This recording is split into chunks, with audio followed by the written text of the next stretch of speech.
दोस्तों कैसे हैं आप सभी लोग। उम्मीद करता हूं कि आप सब लोग अच्छे अच्छे होंगे। दोस्तों मैंने आप लोगों को 4-5 पार्ट बता दिए हैं प्रेजेंट के। आज हम एक पार्ट और जानेंगे जिसका नाम है एम्फैटिक सेंटेंस। एम्फैटिक सेंटेंस को हम लोग जानेंगे। एम्फैटिक किसे कहते हैं? एम्फैटिक मीन्स होता है, एम्फैटिक सेंटेंस का मतलब होता है जोर देने वाले वाक्य, जोर देने वाले वाक्य। इसकी ये पहचान होती है मित्रों। जब ये सेंटेंस का यूज कब किया जाता है, इसका यूज कब किया जाता है, तो मित्रों जब भी आप लोग इसका यूज कब किया जाता है, मैंने कहा आप लोगों से, मैंने कहा भाई आप लोग जो है, मैंने आपसे कहा बेटा जब भी कभी लड़ाई हो जाती है, मैंने कहा बेटा आप लोग जो है पढ़ते नहीं हो। स्टूडेंट्स से मैं बोल रहा हूँ, और स्टूडेंट्स को गुस्सा आ जाता है कभी कभी, सर पढ़ते तो हैं। तो मतलब जो उनका एकदम से बोलना, जोर से बोलना, प्रेशर डाल के बोलना, वही एम्फैटिक सेंटेंस के अंतर्गत आता है। सपोज करो पति और पत्नी के मध्य लड़ाई हुई, और दोनों के मध्य लड़ाई हुई। पत्नी ने कहा तुम सब्जी नहीं बनाती हो अच्छे से, खाना नहीं बनाती हो अच्छे से, तो पत्नी को गुस्सा आ जाती है, बनाती तो हूँ। तो इस प्रकार से मतलब जब ये जो घरेलू लड़ाइयाँ होती हैं, जो हम लोग इन वर्डों का यूज करते हैं, एकदम एक्सप्रेस डालते हैं, उस पर प्रेशर डालते हैं, तब हम लोग एम्फैटिक सेंटेंस का यूज करते हैं। तो मित्रों मैं उम्मीद करता हूं कि आप लोगों इस चीज को समझ चुके होंगे। मैं एक बार और बोल दूं आप लोगों को, इसकी पहचान होती है, इसकी पहचान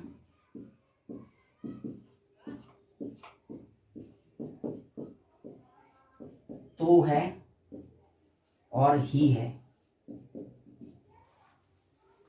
समझ में आ गया? तो मित्रों जब तो है वाक्य में आएगा, मैंने कहा वह खेलता तो है, वह पढ़ता तो है, वह लड़ता तो है, वह पकाता, इस प्रकार से। तो एम्फैटिक सेंटेंस नॉर्मली इसमें क्या होता है, वैसे है ना, सिंपल सेंटेंसों में डू डज डिड का प्रयोग नहीं किया जाता है। तो जब भी मित्रों है की जगह था आ जाए तो अपन लोग डिड का यूज करेंगे। तो सिंपल सी बात है, इसमें सब्जेक्ट के साथ नॉर्मल सेंटेंसों में भी हम लोग को डू डज डिड का प्रयोग करना है। तो डू डज डिड, ठीक है मित्रों। तो subject plus do does plus did, subject plus do does या डिड प्लस वर्ब की जो है फर्स्ट फॉर्म और प्लस ऑब्जेक्ट। तो मित्रों ये इसका स्ट्रक्चर बनता है, और स्ट्रक्चर हम लोग सेंटेंस जानेंगे कैसे बनता है। मैंने कहा, आपने कहा सर आप हमें जो है अच्छे से नहीं पढ़ाते हो, और हम लोग पढ़ते पढ़ते परेशान हो गए। मुझे भी गुस्सा आ गया कि पढ़ाता तो हूँ। इस प्रकार से मैंने जब जोर से बोला सेंटेंस को, एम्फेसिस डाला, उस पर जोर दिया, तो ये सेंटेंसेस नॉर्मली बनते हैं, है ना। तो मैंने कहा मैं पढ़ाता हूँ,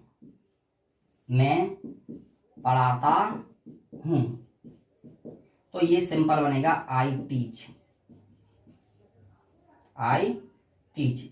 लेकिन मैंने बोल दिया मैं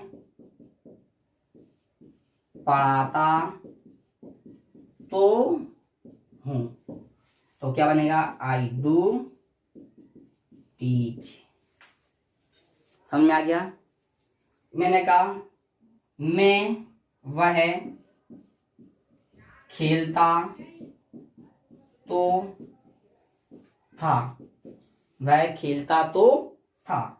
तो वह के लिए क्या जाएगा? ही। अब था आ गया तो क्या जाएगा? डिड। तो ही डिड। तो मित्रों ये आप लोगों को समझ में आ गया होगा कि इसका यूज कब किया जाता है। इसमें नेगेटिव इंट्रोगेटिव कुछ नहीं बनता है, इसका सिंपल बनता है सिर्फ जब आप लोग एक्सप्रेस डालते, प्रेशर डालते हो सेंटेंस पे, जब आप अपनी बात को दूसरों को मनवाने के प्रति आप जोर डालते हो, तो वो सेंटेंस नॉर्मल नहीं बनते, वो सेंटेंस में बनते हैं, एम्फैटिक में बनते हैं। तो मित्रों उम्मीद करता हूं कि आप लोगों को अच्छे से समझ में आ गया हो एम्फैटिक सेंटेंस की पहचान क्या होती है। मैंने कहा मैंने अपनी माँ से कहा मम्मी तुम जो है मुझे डांटती नहीं हो, मुझे खेलने नहीं देती हो।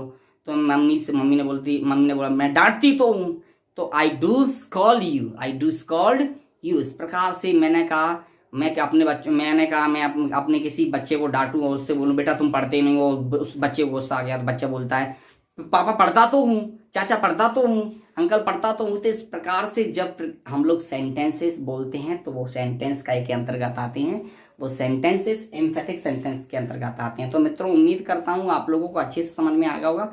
और आज का लास्ट भाग जानते हैं, और प्रेजेंट इंडेफिनेट, आज प्रेजेंट के सारे पार्ट्स खत्म कर दिए हैं आज हम लोगों ने। आज लास्ट पार्ट और जानते हैं जो आता है किसके अंतर्गत। अब हम लोग लास्ट प्रेजेंट का एक और पार्ट बचा हुआ, ये 5वां पार्ट है ना। तो 6वां पार्ट कौन सा है आज हम लोग उसके बारे में भी जान लेंगे, जिसे बोलते हैं यूनिवर्सल ट्रुथ। यूनिवर्सल ट्रुथ यानी कि सार्वभौमिक सत्य, यानी कि जो है सो है, बस उसमें कोई चेंज नहीं करना है, जैसा दिया है वैसा ही करना है। जो सेंटेंस बना हुआ है उसमें आप लोग अपने अकॉर्डिंग कुछ चेंज नहीं कर सकते, वो जैसा है वैसा ही रहेगा। समझ में आ गया नहीं? आप अपने अकॉर्डिंग उसको बनाना चाहो तो कभी जीवन में नहीं बना सकते, जैसा वो है वैसे ही हमें याद करना पड़ेगा। हम लोग ऐसे कह सकते हैं, इसमें कहावतें, मुहावरे, इसमें वो चीजें आ जाती हैं। जैसे कि मैंने कहा है ना, मैंने एग्जाम्पल के तौर पे कहा, जिसकी लाठी उसकी भैंस। समझ में आ गया? तो माइट इज राइट। तो मित्रों उम्मीद करता हूं कि यूनिवर्सल ट्रुथ भी आप लोगों को समझ में आ गया होगा। मैंने कहा honesty is the best policy.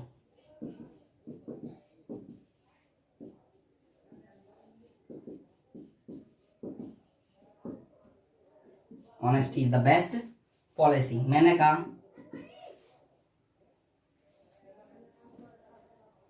The sun rises in the east. सूर्य पूर्व से निकलता है।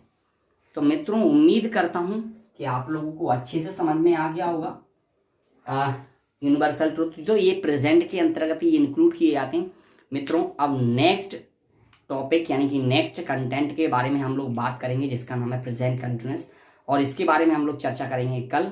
तो आज के लिए इतना ही है मित्रों, आज के लिए इतना ही। धन्यवाद।